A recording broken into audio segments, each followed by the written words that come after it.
So apparently, for the first time ever, they're announcing the date of applications before they come out.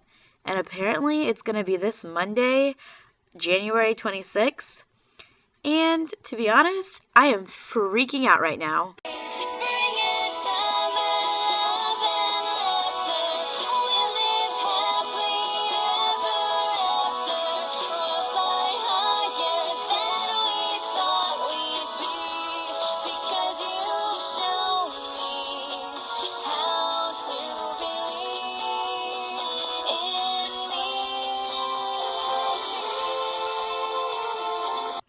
So every application season before this one, I'm pretty sure, you would have an estimate of when apps were supposed to come out.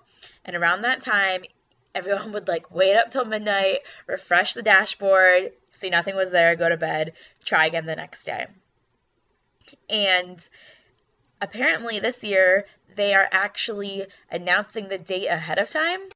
Anyway, on to applying for the Disney College Program. Now this video is meant to help you guys out when applying. So I'm trying to just answer the questions that you guys have and kind of walk you through the process. I'm sure you've seen other things as well about this, so I'm going to try to provide some new things that maybe you haven't seen or heard of yet.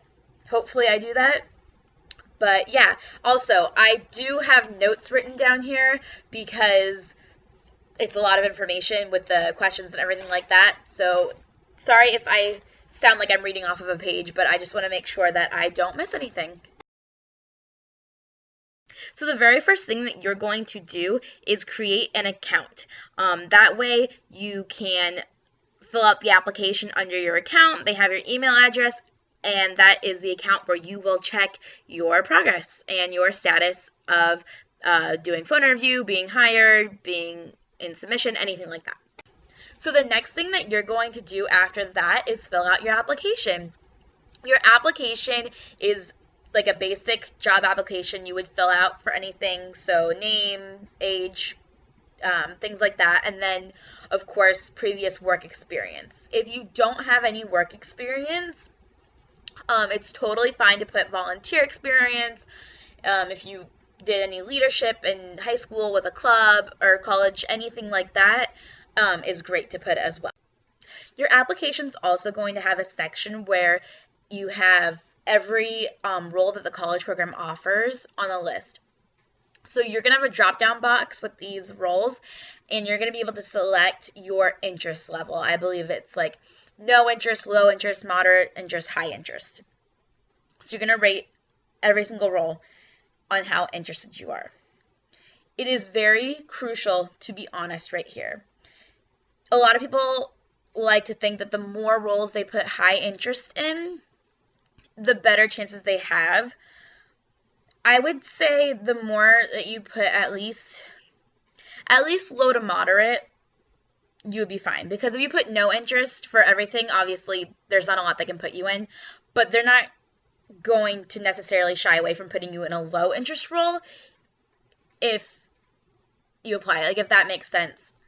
So it wouldn't necessarily hurt your chances if you had a lot of low interests, but it might if you have so many no interests, because if you're only high interest as character performer, then they're kind of going to be like, well, we don't really know if that's even worth the time.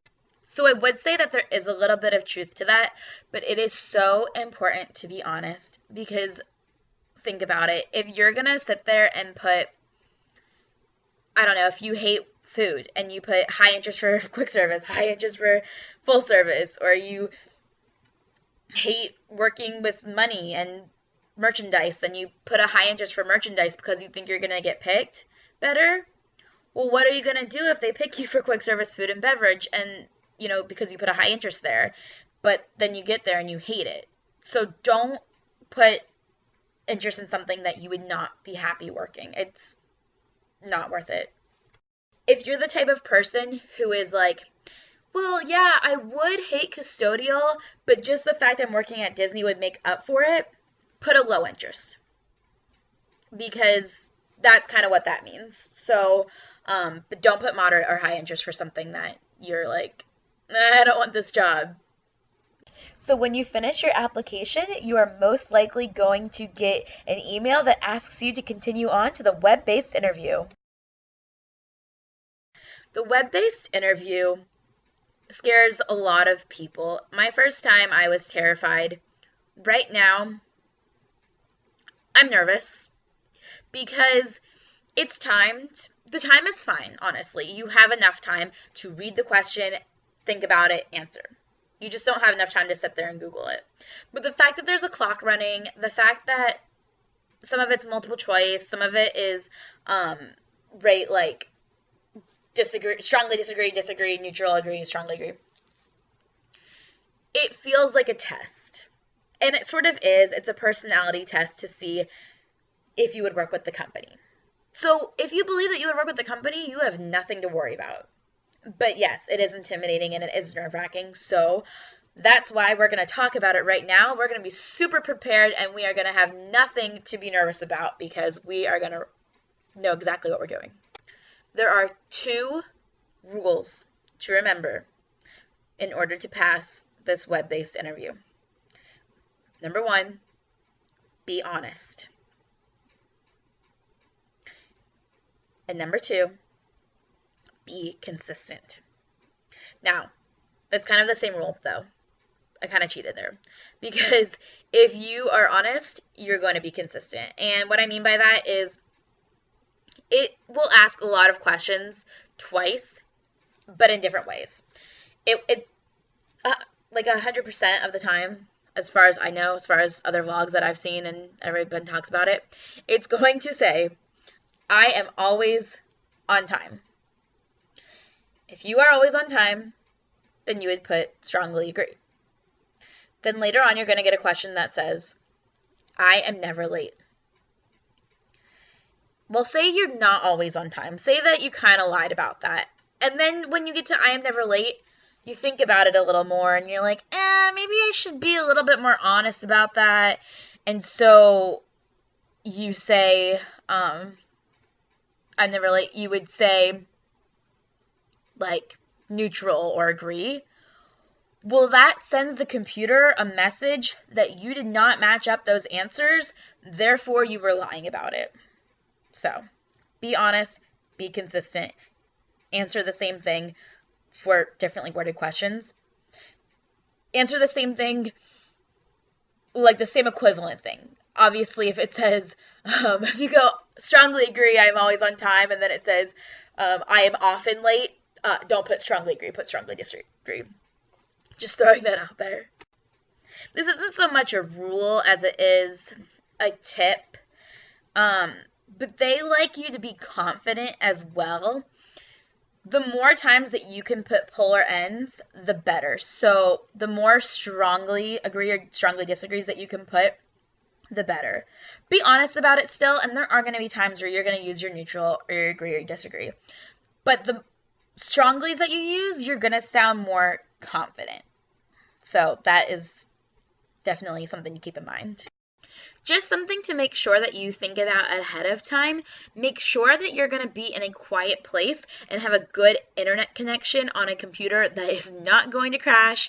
Therefore, it'll be quiet and you can concentrate and you know that it's not going to crash and disqualify you from the web-based interview. The last tip I have for the web-based interview is kind of funny, but honestly, I'm going to say it. I know that well, I don't know, but they probably change the web-based interview questions once in a while, or maybe they don't. I don't know, but I feel that a lot of times questions do come up again. So when I did my first web-based interview, I was so nervous, and there was a question, I believe it was worded something like, I have good rapport. And I freaked out because I have never heard this word in my life. So my tip to you is to know what rapport means. And we're going to go over that right now. Rapport. R-A-P-P-O-R-T. This is from the dictionary. When you type in Google and then dictionary.com or whatever it is comes up. A close and harmonious relationship in which the people or groups concerned understand each other's feelings or ideas and communicate well. Synonyms: affinity, empathy, and sympathy. So basically what they're asking is, can you anticipate what a guest needs and go that extra mile to get it for them? So once you've done your strongly agrees and disagrees, and you learned what rapport means, and you are consistent and confident, you're going to either pass or fail. It's going to either say, like, so sorry, try again next time, we regret to inform you, something like that. Or it's hopefully going to say, congratulations, you should get an email soon to confirm, schedule your phone interview thing. That was a great sentence. But yes, you will get an email to schedule your phone interview. All right, so let's talk about some tips for the phone interview, and this is the part where I'm really going to be reading off the paper because I wrote some good stuff down for you guys. All right, this first one is the one that you are sick and tired of hearing, but I'm going to say it anyway because it's that important. Yes, you need to smile in your phone interview. When you smile, your cheekbones go up, and it opens up your throat, and you sound different. You sound happier, more energized, and more confident, and that is exactly what they're looking for. If you're afraid that you're not going to smile enough during your phone interview, do it in front of a mirror so you can make sure that you are. It's important to sound prepared during your interview. No question should come as a surprise, honestly. You should look up the questions. You should watch these videos. You should kind of just have an idea of what's going to happen in that phone interview and be prepared. Have answers thought about. However, do not have answers written down word for word. Write down your little notes, write down, your bullet points if you are that person. But don't write down word for word and do not read word for word because there's such a difference between sounding scripted and prepared. Yeah. Again, you want to have a quiet space for your phone interview.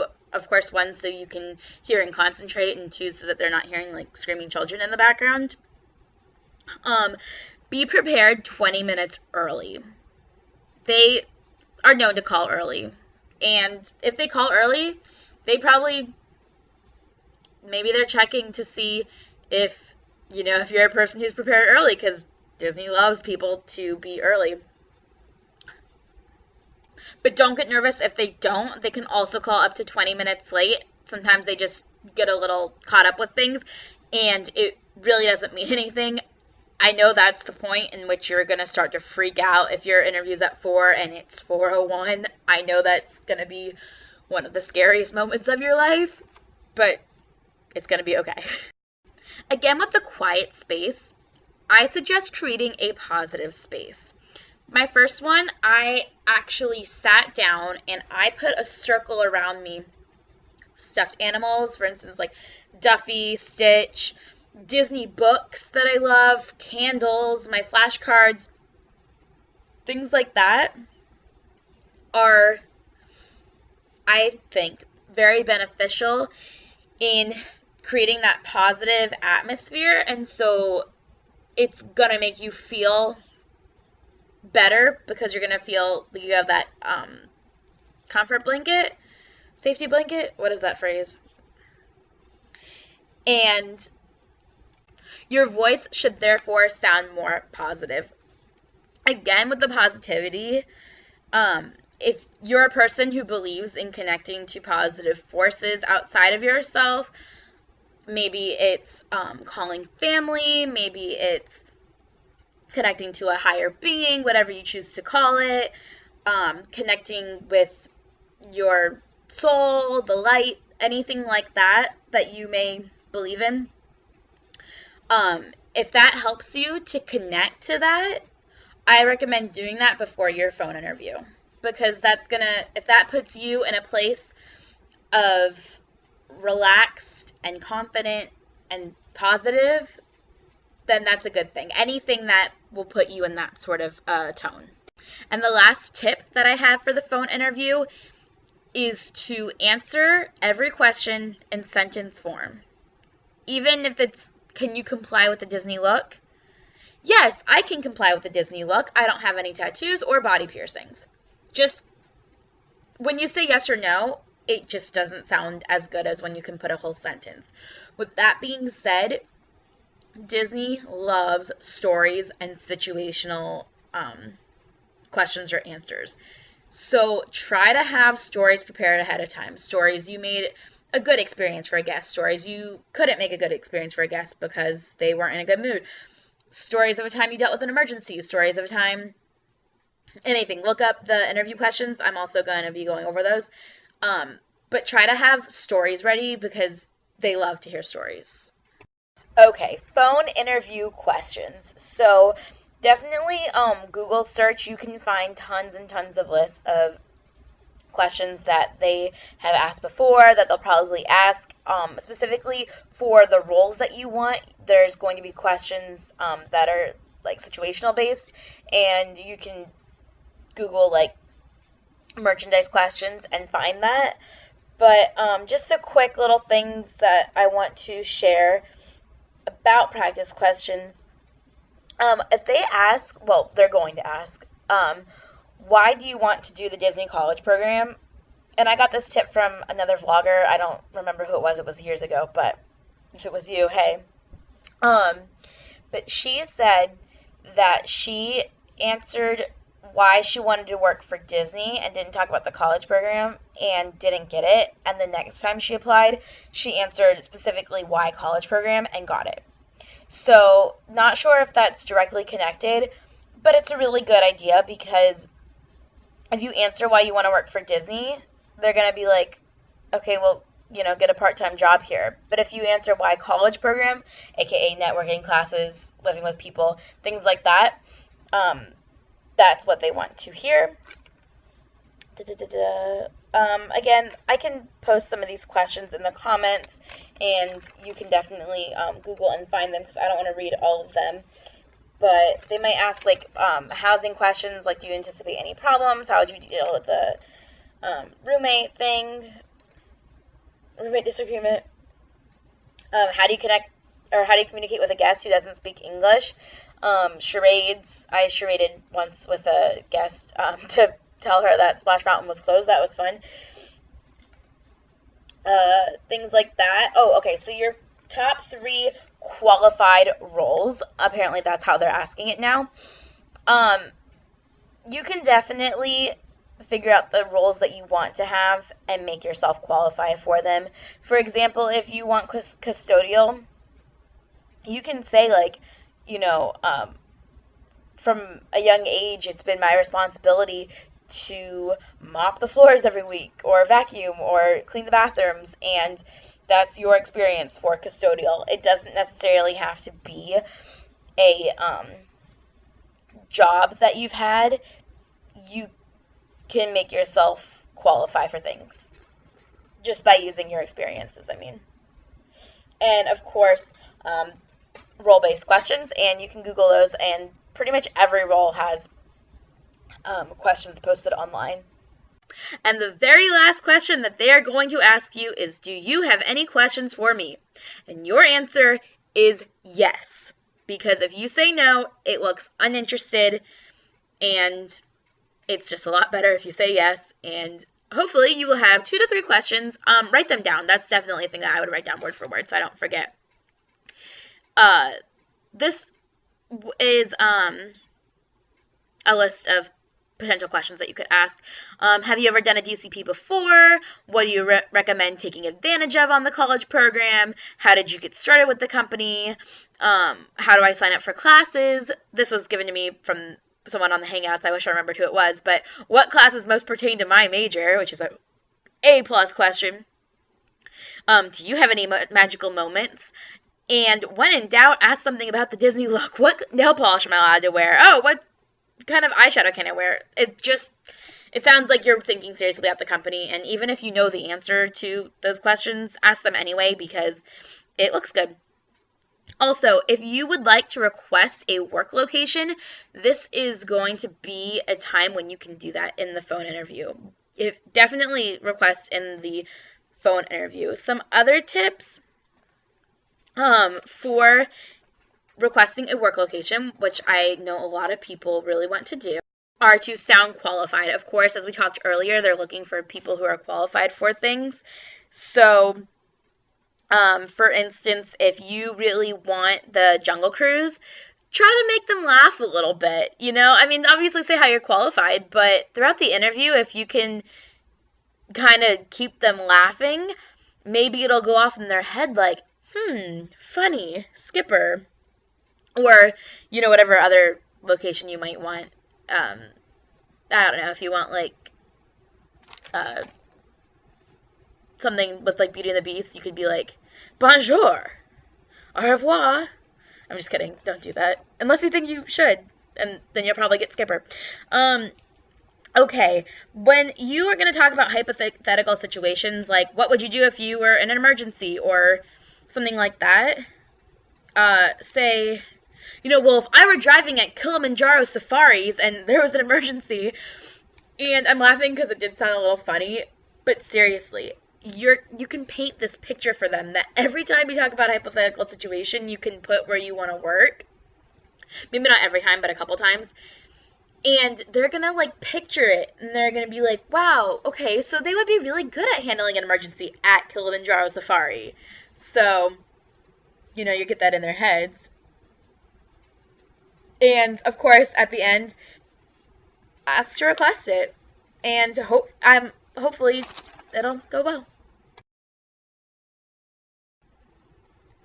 The thing about the phone interview is that these are cast members whose job is to be the first step in creating amazing cast members for the future. The people who do this job love it, because anyone who has a career with Disney loves it, or they wouldn't be there. They do not want to trick you. They do not want to fail you. They are there to talk to you, see if it's a good fit at the time, and see where you would fit best with the role. They want to talk to you. Honestly, everyone that I've ever spoken to who did a phone interview loved their interviewer, said they had high energy, they were interested in what they were saying, and that's something that you should remember. Remember that, or try to think of it as you get a call from a friend who's never heard of the college program before, and they want to know, hey, why do you want to do this? And you can tell them. And that's it. We're all friends here. So I hope that this video was helpful in some way. Maybe I answered your question, or maybe I just made you feel a little bit more confident. Maybe I just made you laugh a little bit. But yeah, I hope that you guys are feeling super confident, nervous, but I hope you're still feeling relaxed, and I hope that this is a fun adventure for us all, and that we can all get through it together. I will fly with you later. Bye, Pixies!